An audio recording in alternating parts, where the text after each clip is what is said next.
ఒక ప్రొడక్ట్ మంచిదా కాదా సెలెక్ట్ చేసుకొని తెచ్చుకోవాలని నేను అంటున్నా. ఏ సార్ నో? ఏ రోజన్నా కుకింగ్ ఆయిల్ దుకాణానికి పోయి సెలెక్ట్ చేసిరా? సోప్ సెలెక్ట్ చేసిరా?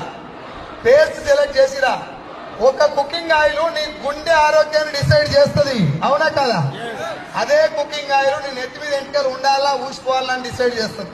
అదే కుకింగ్ ఆయిల్ నీ చర్మం యొక్క ఆరోగ్యాన్ని, చర్మం లోపల క్యాన్సర్ కణాల ఉత్పత్తిని, బాడీలో జీర్ణ వ్యవస్థ పనితీరును, కంటి చూపును, ఆఖరికి మన ఇంట్లో ఆడపిల్లలు ఏ వయస్సుకు మెచ్యూర్ అవ్వాలన్న దాంట్లో కూడా నూనె పాత్ర ఉంటది. ఏ సార్నో? క్లాప్ కొట్టకండి, లెట్ మీ కంప్లీట్. ఈ ఆయిల్ ఇప్పుడు నేను చెప్పిన కొన్ని రకాల రోగాలే, ఇంకా చాలా రకాల రోగాలకు మెయిన్ కారణం కుకింగ్ ఆయిల్. వేసారను?